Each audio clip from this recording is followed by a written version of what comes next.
Genghis Khan, यह नाम तो आपने सुना ही होगा। सन 1162 से 1227 के बीच ये एक मंगोल शासक था जिसने मंगोल साम्राज्य में एक अहम भूमिका निभाई। यह अपनी संगठन शक्ति, बर्बरता और साम्राज्य विस्तार के लिए प्रसिद्ध हुआ। यह कहानी चंगेज खान के 10 खास सिपाहियों की बहादुरी और ईमानदारी पर आधारित है। इन 10 सिपाहियों की टीम को एरावत नाम दिया गया। कहानी शुरू होती है और हमें दिखाया जाता है कि एक खतरनाक युद्ध को लड़ने के बाद चंगेज खान की सेना में एक बीमारी फैल गई जिसका नाम था प्लेग। चंगेज खान ने एरावत के कमांडर साहिर को दूर दराज के इलाकों से चिकित्सक को लाने का आदेश दिया। कमांडर साहिर अपने साथियों को लेकर हुलिन जनजाति की बस्ती में जाते हैं जिसे चंगेज खान ने हुलिन जातियों से वापस प्राप्त किया है। एरावत इन जंगलों और पहाड़ियों में चिकित्सक की खोज में आते हैं। विरोधी हुलिन नेता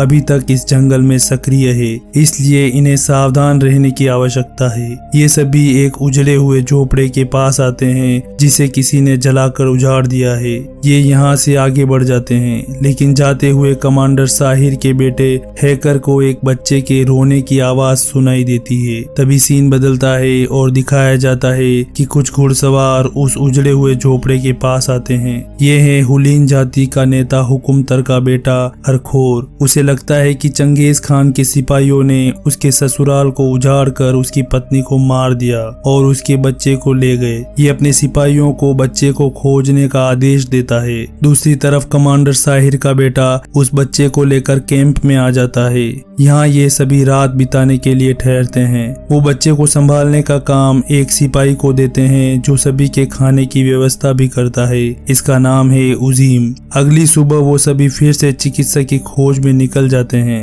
इधर हुलिन जाति के नेता हुकुमतर का बेटा हरखोर एरावत का पीछा करने में लगा होता है। सीन बदलता है और एक लड़की को दिखाया जाता है जो कि चिकित्सक की पोती है। इसका नाम उन्मुखली है।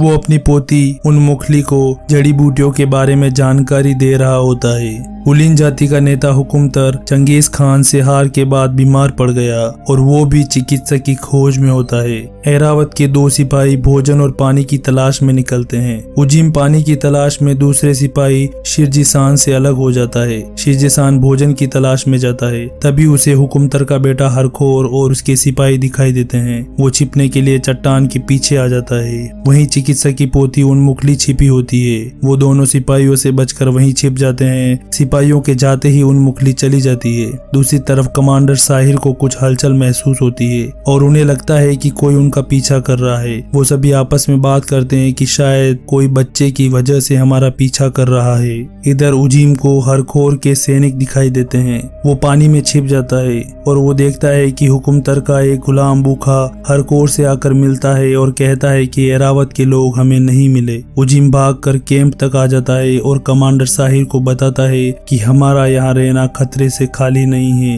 हुलिन जाति का नेता हुकुमतर हमारे पीछे है और वो भी चिकित्सक की खोज में है। कमांडर साहिर उसे शिरजीसान के बारे में पूछता है। उजिम बताता है कि वो भोजन की तलाश में मुझसे अलग हो गया। शायद वो दुश्मन से छिप रहा होगा। कुछ देर बाद शिरजीसान आता है और बताता है कि उसने चिकित्सक का ठिकाना खोज लिया है। वो सभी उस ओर आगे बढ़ते हैं। दूसरी तरफ हुलिन जाति का नेता हुकुमतर चिकित्सक को खोज लेता है और उनसे अपना इलाज करवा रहा होता है। चिकित्सक उसे सलाह देते हैं कि वो चंगेज खान से समझौता कर ले, लेकिन हुकुमतर इसके लिए तैयार नहीं होता।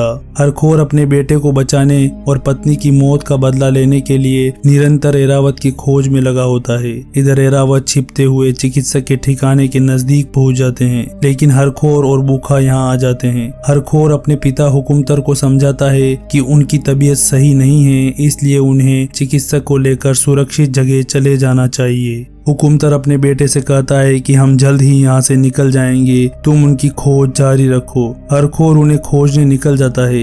भूखा चिकित्सक के ठिकाने पर ही रुक जाता है। अगले दिन जब उन्मुखली पशुओं को चराने आती है तो शिरजीसान उससे छिपकर मिलता है और चिकित्सक के बारे में पूछता है। वो बताती है कि हुकुमतर के सैनिक हम पर नजर रखे हुए हैं और हम कल सुबह यहाँ से निकलने वाले हैं। तुम दादाजी से कल सुबह पहाड़ पर मिल सकते हो जब वो पहाड़ की आत्माओं से प्रार्थना करेंगे। करेंगे। इतना कहने के बाद वो चली जाती है। अब एरावत अगली सुबह का इंतजार करते हैं। रात में बुखा उन मुखली से फ्लर्ट करता है, लेकिन वो इस बात पर ध्यान नहीं देती और चली जाती है। अगली सुबह हुकुमतर उसके सिपाही जाने की तैयारी करते हैं और चिकित्सक पहाड़ों की आत्माओं से प्रार्थना के लिए जाने लगते हैं। हुकुमतर अपने कुछ सिपाही उनकी निगरानी में भेजता है। दूसरी तरफ एरावत छिपकर उनके इंतजार में लगे होते हैं। जैसे ही चिकित्सक पहाड़ी पर आते हैं, कमांडर साहिर उन्हें कहता है कि मैं चंगेज खान के आदेश पर आपको लेने आया हूँ। चिकित्सक कहते हैं कि मैं आपकी सहायता कैसे कर सकता हूँ, मैं खुद एक बंदी हूँ। तभी बुखा का एक आदमी छिपकर चिकित्सक को तीर मार देता है।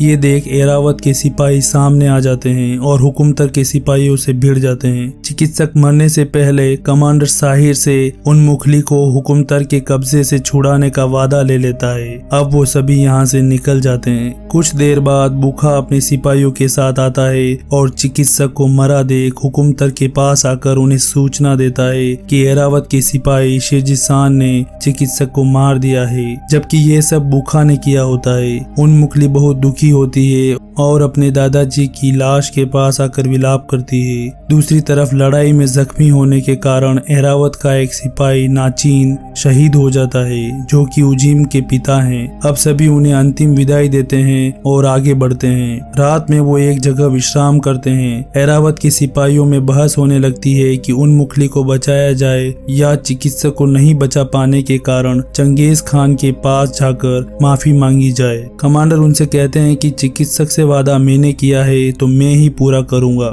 मैं आप सबको मेरे साथ चलने के लिए बाध्य नहीं कर सकता।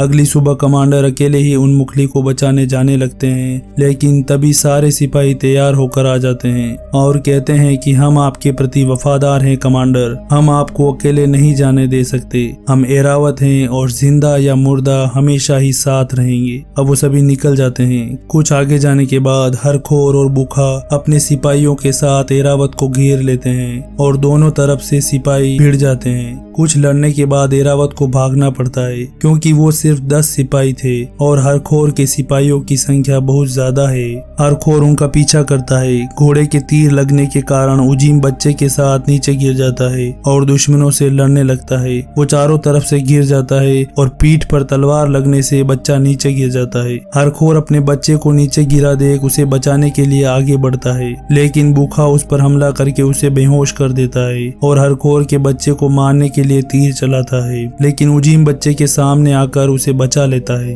तभी कमांडर साहिर का बेटा हैकर बच्चे को उठाकर ले जाता है और एरावत के कुछ सिपाही मारे जाते हैं। अगली सुबह एक सिपाही हरखोर को दवा दे रहा होता है और तभी बुखा आता है और वो हरखोर को बताता है कि मैंने ही चिकित्सक को मरवाया ताकि तुम्हारा पिता हुकुमतर बीमारी से मर जाए और मैं ही हुलिन जाति का नया नेता बनूंगा। हरखोर को पता चलता है कि बुखा दगाबाज है। बुखा हरखोर को चाकू घोंप कर मार देता है और बीमार हुकुमतर को आकर सूचना देता है कि उनका बेटा लड़ाई में मारा गया। दूसरी तरफ एरावत योजना बनाकर हुकुमतर के कैंप पर हमला करते हैं और उनके कई सिपाहियों को मार देते हैं। हुकुमतर अपनी जान बचाने के लिए उन मुखली के साथ पहाड़ियों के बीच भाग जाता है। तभी पीछे से बुखा अपने 2 सिपाहियों के साथ आता है। हुकुमतर को लगता है कि वो उसकी जान बचाने आया है। जैसे ही वो घोड़े पर चढ़ने लगता है, बुखा पीछे से खंजर घोंप कर उसे मार देता है। उन मुखली डर जाती है और बुखा उसे उठाकर ले जाने लगता है। तभी शेरजीसान आता है और उसके सिपाहियों को मार देता है।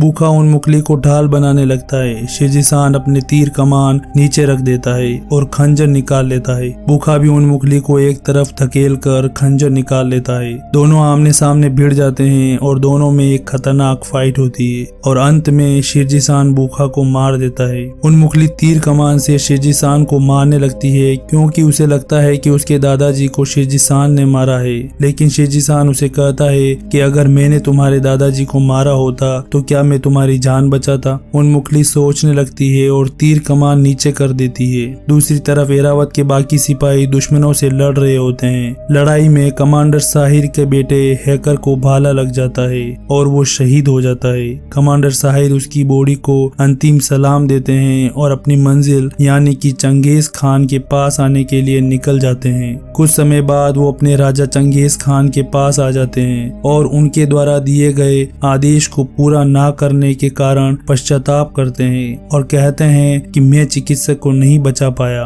उन्हें दुश्मनों ने मार दिया, मैं सिर्फ उनकी पोती को ला पाया हूँ और मैं सजा भुगतने के लिए तैयार हूँ। चंगेज खान उसे प्राचीन नियमों के अनुसार मौत की सजा सुनाता है, लेकिन उन्मुखली चंगेज खान से माफी की गुहार लगाती है और कहती है कि कमांडर साहिर ने इस मिशन को पूरा करने के लिए अपने सिपाहियों और बेटे की कुर्बानी दी है। ऐसे ईमानदार और सच्चे सिपाही को मौत की सजा देकर आप पछताएंगे। और ये भी कहती है कि वो अपने दादाजी की जगह ले सकती है। वो उनके द्वारा बताए गए सारी जड़ी बूटियों की जानकारी रखती है। चंगेज खान साहिर को माफ कर देता है और वो सभी हरखोर के बच्चे का नाम एरावत रखते हैं, क्योंकि एरावत ने ही उसकी जान बचाई है। और यही मूवी खत्म हो जाती है। यह कहानी थी एरावत की, जो कि 10 सिपाहियों का एक समूह था। मंगोल प्रांत में एरावत ने मंगोल को एक करने में बहुत योगदान दिया है। वीडियो को लाइक करें और शेयर करें और ऐसी ही वीडियो देखने के लिए हमारे चैनल को जरूर सब्सक्राइब करें।